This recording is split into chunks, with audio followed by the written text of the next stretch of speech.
Hey, how's it going? I'm Seth with Air Theater Designs, and we're here today to talk about the KEF Q150. These are their little guys and kind of their entry-level series. But first thing, we want to thank you. We've had a bunch of subscribers, and we had a bunch of people, a couple of people, buy things through the affiliate links that we have in each of our videos, and it allowed us to, yay, buy a legitimate camera. I don't know how legitimate, but it should look better than our last couple. So thank you very much for doing that kind of stuff. Enough about all that, though. Let's talk about these speakers.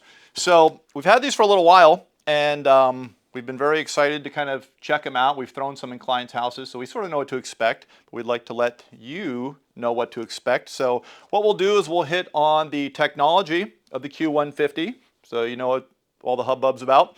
We'll talk about what we listen to with these things. We had a whole range of music that we listened to. We'll talk about some pros and cons. Then we'll go with a summary, and during the summary we'll actually talk about a just ridiculous deal that comes up on these things twice a year. Shh, we'll tell you in, I don't know, however long this takes, Ethan, 10 minutes, 15 minutes, something like that to finish it. And then we'll go from there. So first, let's talk about this guy. It's about 12 inches high, about 7 inches wide, and weighs about 12 pounds. They're really an entry-level product, right? So think of it like a commodity. A lot of times there's not a lot you could say if you're reviewing a commodity. Like I can't, go to the grocery store and review a gallon of milk. I mean, you can go, hey, I don't know, it's roughly 8 pounds, it's white. Normally it tastes good until you get to over the age of 40 and then not so good anymore.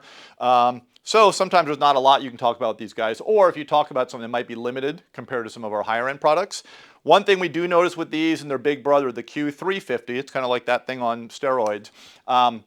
You can definitely tell when you pick it up that there's the weight of the speakers is in the front. The cabinet isn't heavy enough where it feels like it's all one inert mass, kind of like these guys, the KEF R3 Metas. Not really a problem, but it's something that's noticeable between a commodity speaker and something that's higher end. Again, these weigh about 12 pounds. These use their Uni-Q alien technology driver, where you got a 1-inch aluminum tweeter, and that's right in the center of your 5 1/4 inch driver. So the idea behind Uni-Q is that when you've got tweeter and drivers down below in a conventional speaker, those are coming from different point sources. I don't know if you can see me here, but like in these, that's actually a KEF. Here you got your tweeter, down below you've got your drivers. Well, those are coming from different angles. So even though our ears don't really perceive that, okay, sound is 1,000 feet a second, this is 2 feet closer, so I'm hearing this, hit me here, I'm hearing this 0.002 milliseconds later. What happens is your brain has to figure some stuff out. It's got to figure where high frequencies are coming from, where bass frequencies are coming from, and then put all that together so we then know, oh, that's what the guy's saying. So sometimes that can make you go, what's the guy saying? Because your brain's still figuring.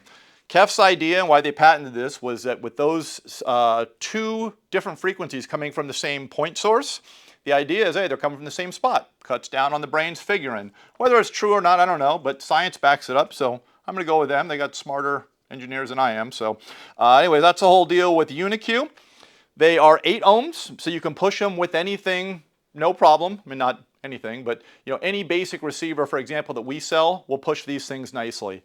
Rated down to about 51 hertz, so they're going to be a little light on the bass side, but we'll talk about that and kind of what we heard. They come in black, white, and walnut. We've got the 950s, which we did a stellar review. Actually, the speaker was stellar. I don't know about the review, but you can watch it and see what you think. This is the white that they come in, and then they come in walnut. Some people have complained that the finish is a little bit cheesy. It's kind of particle board with a layer on top of it, but it's sort of what you'd expect from a $600 pair of speakers, not like you get out of this $2,300 set of speakers, where it's kind of that piano black. They also don't come with grills.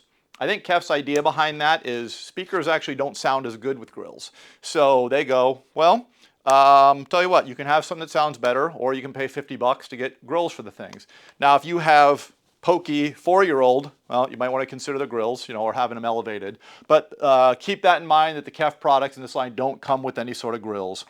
That's our tech side. Now let's talk about the music that we heard. So we listened to a bunch of stuff. We threw on Metallica. Ethan liked that a lot. We threw on Iron Maiden, Sade, Sting, a little Brian Gray action, DMX, Led Zeppelin, Frank Sinatra, Korn. We threw on some other R&B, some Jodeci. Man, we threw on all kinds of stuff here. So Here's some of the good and the bad. With this one, we're not going to do our individual, kind of like we sometimes do with each song, but we'll kind of go over the good and the bad of these 12 different artists that we listen to. So the good is vocals sound really good and really natural, but they're engaging. So for example, if you've got somebody singing their heart out and you hear higher pitch things when you're supposed to, or you hear a or clicks or whatever, you kind of want to hear that. And a speaker that's really flat or neutral, sometimes you don't hear that stuff and it's not as engaging. These guys are really engaging. We noticed that with DMX, with his grumbling in his voice. Sting, Old Blue Eyes, all of those sounded really lifelike, but had that edge that you hear, in real life. Horns and certain drums, like especially snare drums, sound insane on these things. Sound really good. The drums in Led Zeppelin's Dazed and Confused, and we've talked about this one before, not the normal 4.5-minute version, but the 23-minute marathon. At about 6 minutes, they all start going crazy, and the drums just sound insane. We also had the horns in the theme from Conan by the band Warrior Sounds. They just sound really live, but they also give you that depth that you need. And Ethan behind you. Say hi, Ethan. Hello, I'm behind the camera. That's Ethan. He was joking that, if you're about to fight the school bully or something, it's time to go, hold on, bully, hold on a second, let me fire this up, play a little bit, and then go sock that dude. Yep, so you'll probably win the fight if you're listening to the theme from Conan on the Q150s.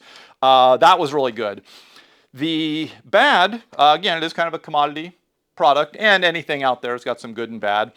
They do lack depth with certain types of bass instruments, or where you have kind of a full like crescendo of music. So some of the Jodeci stuff that we were playing, I mean, it's just not hitting the bass frequencies that you'd expect. But again, it's a little tiny box. There is no replacement for displacement, as engineers say on various websites. So the bigger the speaker you got, the more bass that you're going to get. We also noticed, what was another one we had? Korn. Korn's got in the song It's On. Again, another one, if you're going to fight the school bully, good one to play. At about 42 seconds in that song, there's kind of a crescendo, and everybody starts going crazy and thrashing about and punching things. That's where you really notice that the music kind of got thin. And it almost seems like the drivers aren't giving you the full excursion. Like, what's going on here? But it's what happens with a smaller speaker. One thing I didn't hit on is the guitars with these sound really good. Crunchy types of things. So we were listening to Metallica, Four Horsemen, and just the crunch, chun chun chun chun chun chun. I guess that's what Metallica guitars do. That just sounded really, really just live and like, man, I'm here. And actually, one thing that we've really liked about the whole Q series, as opposed to their Step Up series, Step Up normally is better, but we really kind of like that edge that you get out of the Q series. And these guys are, it's no different. That edge sounds really good. One of the things that these don't portray, like we see with better speakers, and we'll go back to Metallica Four Horsemen, you don't get all the different nuances or layers in the music. So for example, we were playing that with these, then we went to a higher end speaker. Now granted, they're $4,500 speakers, but it's night and day what you hear between the two. But it should be. One's $600, one's $4,500, and a lot larger. So that's some of the good and the bad that we heard with these things. So kind of to sum things up and then talk about deal of the century. I don't know, deal of the century, but probably deal of the 6 months, deal of the year. I think that they're a really good value at $600. I think that if you're looking at these things, and also having them mating with a subwoofer will make a huge difference in your sound. Now, if you don't have room for a sub, one of the things you might want to consider is they've got these guys, a little beefier version. It's called the Q350. We'll pop up a picture of it. We just did these for one of our clients, David and Jeanette, as you see. They are a little bit larger driver, and they do give you more fullness. So if you're using these standalone without a subwoofer, you might want to consider the 350s versus the 150s.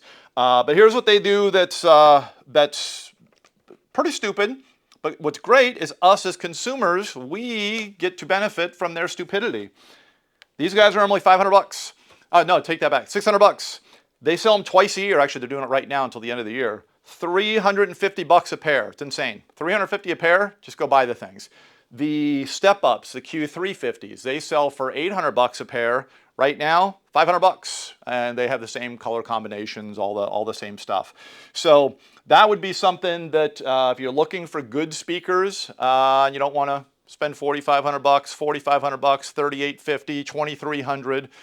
This would be a great way to get into audio with some stuff that's above and beyond what you see some basic speakers out there. Get some great sound and enjoy this magic that we call audio. Thanks for stopping by. We'll have some future videos later on some new toys that we just got in, and we appreciate you stopping in. Have a great day.